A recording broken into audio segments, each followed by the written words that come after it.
A gente estava errado o tempo todo. Era Dolores, Dolores, Dolores, Dolores. A mesma mente em diversos corpos. Se você quiser fazer alguma coisa certa, faça você mesmo. E essa é a grande reviravolta de The Mother of Exiles.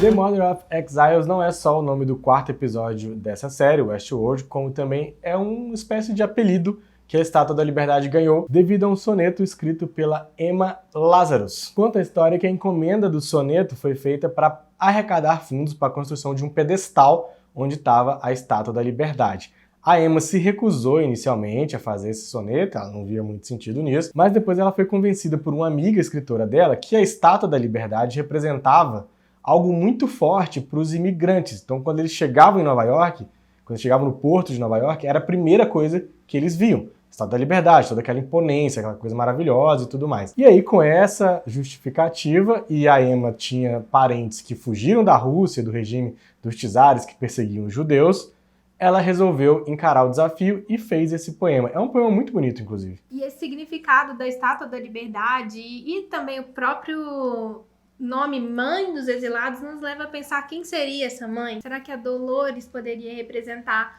uma possível mãe de exilados, tanto do lado dos humanos quanto dos anfitriões que talvez viriam para esse mundo real? Para mim não há dúvida de que ela representa essa mãe dos exilados mesmo, até por conta dessa encarnação dela como uma espécie de deusa, essa transformação dela como uma nova deusa. E ela deixa isso claro quando ela diz nos episódios anteriores que novos deuses estão chegando e que é a esses deuses que as pessoas vão prestar contas. Então, para mim, esse grande conflito que ela tem agora de resolver os problemas da humanidade que são guiados por um algoritmo também, assim como a vida dela e dos outros anfitriões era guiado no parque, faz com que ela se sinta esse grande farol da humanidade, né? Esse grande símbolo de redentora da humanidade e dos anfitriões também. Isso explica um pouco porque também ela assume a figura da Dolores que vivia no parque e não pegou um corpo de outra pessoa, de um ser humano, pra se esconder, né? Porque ela tá se expondo. E também porque ela virou meio que uma doida megalomaníaca, né?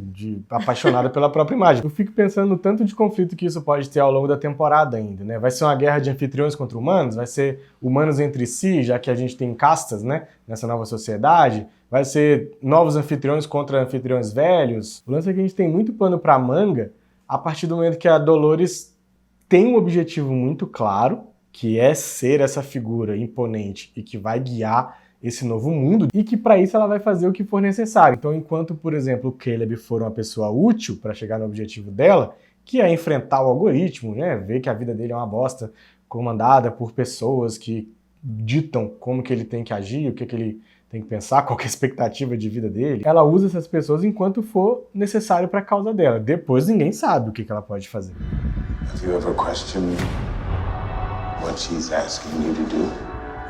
Outra reviravolta muito importante que tem nesse episódio é o fato da Charlotte, mais conhecida como Dolores, tomar conta agora das ações do William e ter o poder de voto dele. Isso significa algo muito importante nessa batalha que ela tá para ter acesso à consciência dos anfitriões e também das pessoas que visitaram o parque. Isso é muito importante porque o Serac também está atrás dos dados, né? Então a gente vai ter um embate ali de dois conselheiros na empresa que está dominando a guarda desses dados. Ele já sabe que a Dolores é a grande memória dos anfitriões e dos humanos que frequentavam o parque também, né? Ela é a chave de acesso. Exatamente. Mas ele não sabe que a Charlotte é a Dolores, então... Isso vai ser bem confuso, porque a Charlotte era parceira dele e agora ela vai ter um embate com ele. Ela é uma agente dupla nessa história, né? A Dolores está manipulando ela para poder tentar não fazer com que ele consiga as coisas que ele quer, né? No final do episódio a gente descobre que todos esses anfitriões são a Dolores, então a gente começa a entender que eram várias linhas paralelas acontecendo com a Dolores em todos os lugares, né? Então, durante o momento que ela tá no embate com o William, que inclusive abre o episódio, ali era a Dolores também, no mesmo momento que estava acontecendo as outras ações. Neste momento a gente encontra o William, acho que era uma volta muito aguardada, né? Era até legal ver ele no trailer, confundindo realidade com a simulação, vendo a filha dele, que já morreu. Tem uma cena que lembra a cena da segunda temporada da Dolores barbeando o William, nem nesse momento eu pensei, é a Dolores. Tipo, me enganou certinho. Eu só achei que o William voltou pra realidade quando ele tá conversando com a Charlotte muito fácil, é um clique, assim. I know who the fuck I am. Um grande encontro também esperado acontece nesse episódio, que é do Bernard com a Dolores, e ele leva o Stubbs junto. Ali acontece aquela perseguição em cadeia, um persegue o outro, que persegue o outro. No fim das contas, a gente queria entender por que o Liam ainda é necessário depois de terem roubado o dinheiro dele. O Liam é filho do dono da Insight, dono não, o criador, né? Porque eu acho que o pai dele já morreu. É.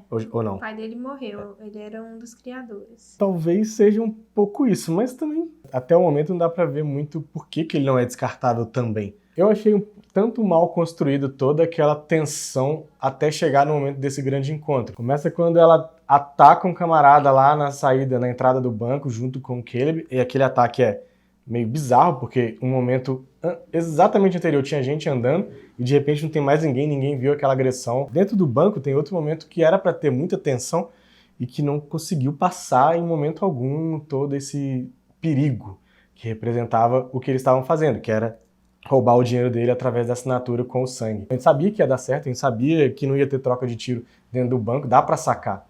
Achei bem mal construído. No outro núcleo, a gente tem a Maeve e o Serac discutindo mais uma vez se aquilo que eles estão passando é uma simulação. O Serac garante que não, que eles estão em Singapura, mas eu não confio na palavra desse camarada, eu não sei vocês. Ele não tem nenhum registro ali de que ele existe e tudo mais, é quase um fantasma, então ele falar que eles estão na simulação ou não, pra mim não significa nada. E o mais interessante é que a gente entende as motivações do Serac para controlar a humanidade. Esse flashback que é mostrado pra gente, dele em Paris, observando, criança ainda, o acidente termonuclear, justifica por que ele quer ter controle da humanidade. Tanto controle do que vai acontecer, quanto para não acontecer, né? É aquele tipo de vilão que quer controlar a humanidade, protegê-la dela mesma, mas acaba virando um vilão. Tem uma coisa que eu não aguento mais, é usarem a filha da Maeve como uma motivação pra ela fazer as coisas, pra ela ir atrás dos outros, pra não sei o quê.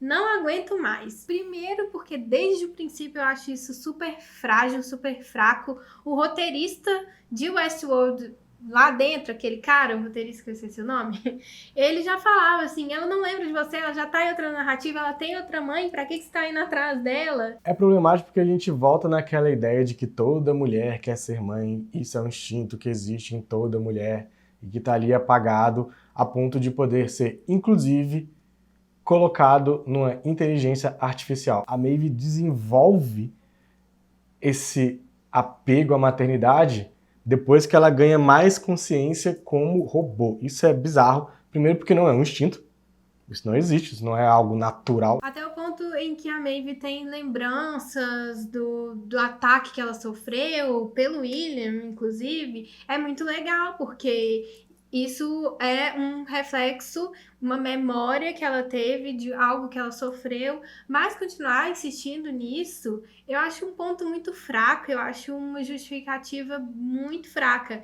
E ali tem o Serac falando pra ela, eu posso fazer da sua vida um inferno. Aí essa aí eu já consigo entender e comprar mais, e pra mim é uma justificativa forte pra ela ir atrás da Dolores e tentar recuperar essa chave que é a mente da Dolores. Nessa busca pela Dolores, a Maeve chega na Yakuza, que foi um outro ponto baixo do episódio. Eu achei a representação da Yakuza parecia um bando de bocó. Acabei de pensar nisso, acho que eles eram tipo anfitriões, aqueles caras. Porque lá dentro da destilaria, em que a Maeve encontra, inclusive, o Musashi, tem aquele líquido usado pra fazer os anfitriões, né? Que é um leite mesmo, né? E tem uma curiosidade que é outra dica que foi deixada pra gente também, que é o nome da destilaria Itai-Doshi, que é um termo do budismo que significa estar na mesma mente, mesmo em corpos diferentes, que é o que acontece com a Dolores. É muito legal porque esse termo se refere, obviamente, à força que as pessoas podem ter quando elas têm um objetivo em comum. A ideia da mente que é, se a gente trabalhar junto, mesmo que nós tenhamos, né, nossas individualidades, nossos corpos separados, a gente consegue alcançar um objetivo mais fácil. Sim, é muito bonito o conceito. De sintonia com a humanidade, entre todos. Só que a Dolores usou isso para um objetivo um tanto quanto egoísta, né? Ela quer simplesmente arrasar com tudo o que ela acha errado e se tornar essa líder suprema da porra toda.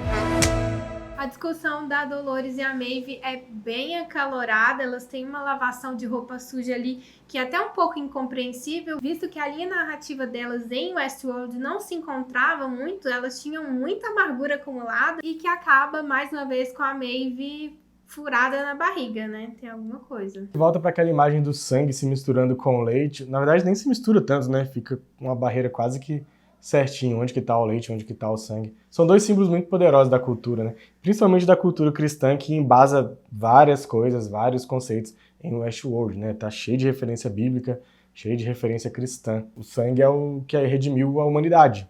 A gente bebe do sangue de Cristo, a gente, que eu digo de uma forma geral, né? Eu não comungo. A gente bebe do sangue dele para se redimir, para poder entrar no reino dos céus. O leite também tem um significado muito forte, representa a abundância, representa a imortalidade. Curiosamente, são dois conceitos bem opostos, né? Já que o sangue é justamente o que nos torna mortais. Tem até aquela parte do Robert Ford que você lembrou, né? Ele comenta que enquanto os anfitriões não sangravam, as pessoas não estavam satisfeitas, não eram como se estivessem matando seres humanos. E o leite é também um símbolo recorrente em Westworld. Ele tá lá na primeira temporada, na casa da Dolores, quando o pai dela sofre aquele ataque, o bandido até joga leite. Tem também quando o Jim, que é o sogro do William, tá sendo testado, né, a consciência dele, porque ele já morreu, mas é aquela reprodução dele tá sendo testada e tá falhando, ele derruba o leite. Curiosamente, o William tem quase que o mesmo fim. Aposto que esse não é o fim dele, mas nesse episódio o fim dele é ficar internado numa instituição mental. Eu tenho sentimentos meio conflituosos com esse episódio, porque ele apresenta já nesse quarto episódio soluções para algumas coisas que a gente já queria ver, né? Quem são esses anfitriões, coisas desse tipo. O que o Bernard tá armando, como é que vai ser esse embate dele com a Dolores. Mas ao mesmo tempo ele usou alguns artifícios bem rasteiros, tem uns diálogos canastrões, assim, tristes, muito expositivos, que tá contando o que a gente acabou de ver, desdenha um pouco da inteligência do público, mas de todo jeito eu achei um episódio interessante, ele tem um ponto novo de partida para algumas coisas novas que a gente não sabe o que vai ser, né? Obviamente a Maeve vai retornar, a gente não sabe se ela vai ficar mais pendente para Dolores ou mais pendente para o Serac, por exemplo. O Caleb, esse episódio teve muito pouca coisa dele, e ele vai ter um papel primordial, com certeza, nas lutas que vão ser desenvolvidas daqui pra frente. Sabe o que eu fiquei pensando? Por que a Maeve não se junta a Dolores? Qual que é o tipo de prisão ou aprisionamento que o Serac está mantendo ela para poder fazer esse tipo de ameaça? De que vai colocá-la num mar de inferno. Se a Dolores conseguiu fugir, ela consegue também. Ele tá aprisionando ela em algum...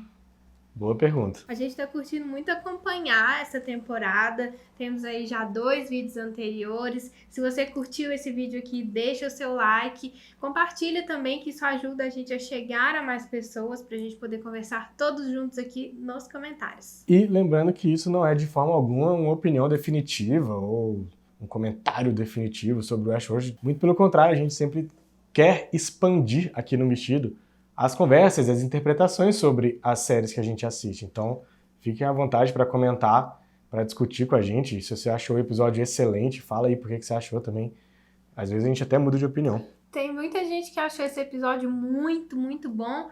E a gente teve esse ponto aí um pouco diferente. Então, a gente queria conversar mesmo aqui nos comentários, saber o que vocês acharam.